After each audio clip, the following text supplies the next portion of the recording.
1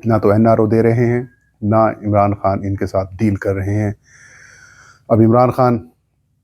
کی جانب سے ایک بار پھر یہ واضح کیا گیا اور واضح کہا گیا کہ جو کہہ سکتے ہیں کہ جو فارن ریمیٹنسز ہیں اس کے اوپر توجہ، عمران خان نے اپنی پارٹی رہنماؤں کو کہا کہ اس کے اوپر توجہ مرکوز رکھیں، اور جو موجودہ حکومت ہے جب تک 9 مئی 2023 اور 26 نومبر 2024 کے واقعات اور سانحات کے اوپر سپریم کورٹ کے 3 سینئر موسٹ ججز کے اوپر مشتمل کمیشن تشکیل نہیں دیتی، تب تک ان کے ساتھ نہ تو کی بات چیت ہوگی، نہ ہی کسی قسم کی کوئی ڈیل ہوگی۔ لہٰذا جو یہ گفتگو اور جو باتیں کر رہے ہیں ان کو اپنے سنجیدہ بھی نہیں لینا۔ تو یہ تو ہوگی کہ خان صاحب جو ہے وہ ڈیل ریجیکٹ کر رہے ہیں، اور دوسری بات یہ وہ اپنی ٹرمز کے اوپر ہی اگر آئیں گے تو باہر آئیں گے، ورنہ ان کی ٹرمز کے اوپر عمران خان باہر آنے کو تیار نہیں ہے۔ اب عمران خان صاحب نے تمام اپوزیشن کی جماعتوں کو جو اس وقت اس رجیم کے خلاف گفتگو کر رہا ہے، جو اس رجیم کے خلاف بات کر رہا ہے، ان کے خلاف ایک الائنس بنانے کے لیے، سیاسی بات چیت کے لیے عمران خان نے اپنی پارٹی رہنماؤں کو ہدایات دی۔ پارٹی رہنماؤں نے پہلے عوام پاکستان کے سربراہ جو سابق وزیر اعظم ہے شاہد خاقان عباسی، ان سے ملاقات کی، پھر مصطفیٰ نواز کھوکھر سے بھی ملاقات کی، جلد ہی GDA کے ساتھ بھی ان کی ملاقات ہوگی، اور آج مولانا فضل الرحمان کے ساتھ بھی پاکستان تحریک انصاف کے رہنماؤں نے اہم ملاقات کی ہے۔ اس ملاقات میں سابق اسپیکر اسد کیسر بھی شریک تھے، عمر ایوب قومی اسمبلی میں اپوزیشن لیڈر ہیں وہ بھی شریک تھے، PTI کے سیکرٹری جنرل سلمان اکرم راجہ بھی موجود تھے، اس کے علاوہ جو صاحبزادہ حامد رضا ہیں سنی اتحاد کونسل کے سربراہ وہ بھی موجود تھے، اور صاحب جو اخوندزادہ حسین یوسف زئی صاحب ہیں جو کہ تحریک تحفظ عین پاکستان کے ترجمان ہیں وہ بھی شریک تھے۔ انہوں نے ملاقات کی ہے، اور اس ملاقات کا آؤٹ کم یہ سامنے آیا ہے کہ الیکشن کمیشن آف پاکستان یعنی کہ چیف الیکشن کمشنر اور ممبر سندھ اور بلوچستان کی تعیناتیوں کے اوپر ایک کمیٹی بنائی گئی ہے، جو کمیٹی ان سارے معاملات کو دیکھے گی۔ سیاسی ہم آہنگی پیدا کرنے کے لیے یا پھر آگے معاملات دیکھنے کے لیے بھی ایک کمیٹی جو ہے وہ بنائی گئی ہے، جو کہ آگے ورکنگ ریلیشن شپ کو بہتر کرنے کے حوالے سے گفتگو کرے گی۔ اب انسائڈ سٹوری کیا ہے اس میٹنگ کی؟ اس میٹنگ میں سلمان اکرم راجہ نے مولانا فضل الرحمان کو جو ملٹری کورٹس کے اندر پیشیاں ہو رہی ہیں، جو فیصلے آئے ہیں، اس حوالے سے اپڈیٹ کیا کہ اس طریقے سے ججز سوال کرتے ہیں، اس طریقے سے بنیادی انسانی حقوق کو جو ہے وہ نظر انداز کیا جاتا ہے، اور جو ملٹری کورٹس ہیں وہ بنیادی طور پر غیر آئینی ہیں، اور اس طریقے سے معاملات آگے چل رہے ہیں۔ اسد کیسر نے مولانا فضل الرحمان کو بتایا کہ عمران خان صاحب نے ہدایت کی تھی کہ وہ آپ کے ساتھ ملاقات کریں، اور تمام اپوزیشن جماعتیں، وکلاء اور جو دیگر سیگمنٹس آف دا سوسائٹیز ہیں وہ کسی ایک ایجنڈے کے اوپر آ جائیں، 1 پوائنٹ ایجنڈے کے اوپر تحریک کا آغاز کریں، اور جو کچھ اس وقت آئین کے ساتھ، بنیادی انسانی حقوق کے ساتھ، جو کچھ قانون اور جو دیگر معاملات اور ہیں ان کے اوپر جو کچھ اس وقت سلوک پاکستان کے ساتھ ہو رہا ہے، پاکستانیوں کے ساتھ ہو رہا ہے، پیکا سمیت دیگر جو معاملات ہیں،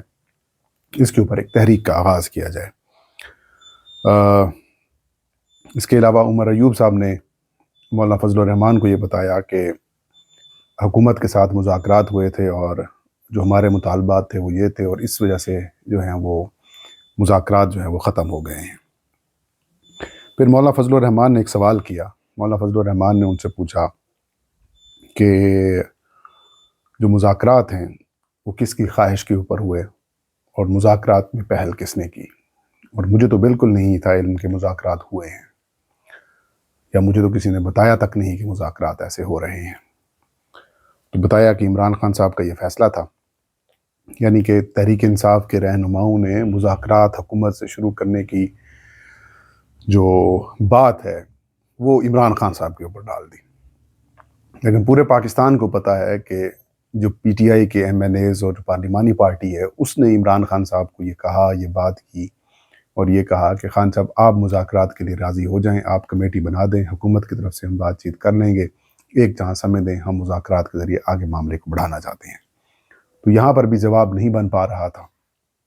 تو جو صاحبزادہ حامد رضا صاحب ہیں انہوں نے بیچ میں گفتگو کو ٹوکا اور یہ کہا کہ مولانا صاحب سچی بات تو یہ ہے کہ 26ویں آئینی ترمیم کے بعد ہمارا آپ کے ساتھ رابطہ منقطع ہو گیا تھا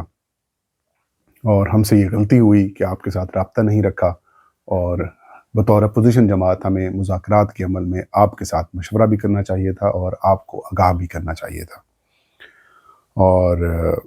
مشاورت کرنی چاہیے تھی۔ پھر مولانا فضل الرحمان نے کہا کہ آپ الائنس کی بات کر رہے ہیں، اتحاد کی بات کر رہے ہیں، اس کی کیا گارنٹی ہے کہ جو اب مذاکرات کے وقت ہوا ہے یہ آئندہ جا کر نہیں ہوگا؟ تو ذرائع سے یہ خبر سامنے آئی ہے کہ تحریک انصاف کا جو وفد تھا ان کی جانب سے کسی نے بھی یہ گارنٹی نہیں دی کہ آئندہ ایسا نہیں ہوگا۔ مولانا فضل الرحمان کی جو ریڈنگ تھی وہ یہ تھی، جو گفتگو تھی اس کا کرکس یہ تھا کہ مولانا یہ سمجھتے ہیں کہ جو اتحاد کی باتیں ہیں، ایک تو بات یہ ہے کہ پی ٹی آئی ابھی گراؤنڈ نہیں تیار کر پا رہی کہ اتحاد ہو تو کن بنیادوں کے اوپر ہو، پھر اتحاد کے لیے جو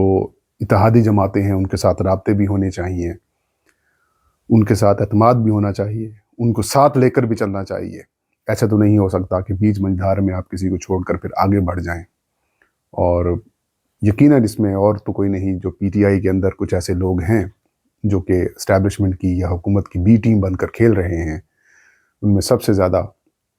جن کے اوپر سوالات اٹھ رہے ہیں، خان صاحب خود بھی سوالات کر رہے ہیں، علی امین خان گنڈا پور وزیر اعلیٰ خیبر پختونخوا، ان کی طرف بھی بہت سارے ڈاٹس جو ہیں وہ جا رہے ہیں۔ تو کیا یہ گارنٹی ہے تحریک انصاف یکسو ہے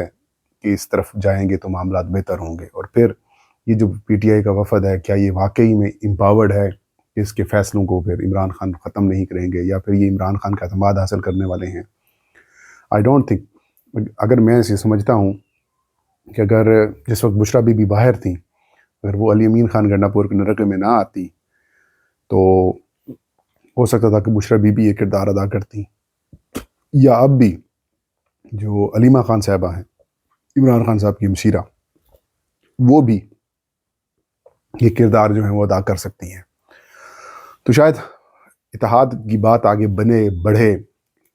لیکن اس سے پہلے تحریک انصاف کو چاہیے کہ سیاسی معاملات کے اوپر ایک آل پارٹیز کانفرنس بلائے۔ آل پارٹیز کانفرنس بلائے گی تو اعتماد بڑھے گا، تمام جماعتیں اس کے اندر مدعو کی جائیں، بے شک خیبر پختونخوا ہاؤس میں بلا لیں یا کسی اور ہوٹل پہ بلا لیں یا پشاور میں بلا لیں، کراچی میں بلا لیں، کسی جگہ پہ اس کو کنوین کریں، اعتماد بڑھائیں، ایشوز سامنے رکھیں، ڈسکشن کریں، اس کے بعد پھر آگے معاملات جو ہیں وہ چل سکتے ہیں۔ تو یہ جو ڈیولپمنٹ ہے وہ ہوئی ہے۔ الیکشن کمیشن کے اوپر بھی کمیٹی بنا دی گئی ہے کہ اچھے نام، مولانا فضل الرحمان نے ان سے پوچھا پی ٹی آئی کے وفد سے کہ کیا آپ یہ سمجھ رہے ہیں کہ چیف الیکشن کمشنر اور الیکشن کمیشن کے 2 ممبران کے لیے کوئی آپ نے ورکنگ کی ہے، کوئی نام ہے آپ کے پاس، وہ نام شیئر کریں؟ تو اس کے اوپر کہا گیا کہ ابھی ہم نے اس کے اوپر کام شروع نہیں کیا، اندازہ خود لگا لیں۔ تو لیکن یہ ایک اچھی ڈیولپمنٹ ضرور ہے۔ مولانا فضل الرحمان نے عمران خان کے حوالے سے غیر سگالی کا بھی پیغام دیا، عمران خان کے لیے انہوں نے نیک خواہشات کا بھی اظہار کیا، اور ایک بار پھر انہوں نے کہا کہ جتنے بھی سیاسی قیدی ہیں ان کو رہا ہونا چاہیے، سیاست کا مقابلہ سیاست میں ہونا چاہیے، اور یہ جو اس طرح سے انتقام کیا جا رہا ہے یہ نہیں ہونا چاہیے۔ اور انہوں نے عمران خان کے پیغام کو ویلکم بھی کیا اور یہ کہا کہ میرے لیے وہ قابل احترام ہے۔ تو ایک خوشگوار قسم کا ماحول آگے بڑھ رہا ہے۔ لیٹس ہوپ کہ کوئی امپاورڈ قسم کا شخص ایک بار پھر اگر پی ٹی آئی کی طرف سے آتا ہے جس کے پاس واقعی میں عمران خان صاحب کا مینڈیٹ اس کو ہو، اور پھر اس کی بات میں وزن بھی ہو اور اس کی بات کو آنر بھی کیا جائے پارٹی کے اندر بھی، کیونکہ یہ ڈسکشن میں بھی آیا کہ آپ کچھ کہہ جاتے ہیں تو پھر پی ٹی آئی کے کچھ اور رہنما کچھ اور بیان بازی کر دیتے ہیں، جس کی وجہ سے ماحول تلخ ہو جاتا ہے۔ لیٹس ہوپ کہ یہ سارے جو معاملات ہیں وہ بہتر انداز میں آگے چلیں۔ یہ تھا آج کا ویلاگ، مجھے اجازت دیجیے۔ اللہ ہم سب کا حامی ناصر ہو۔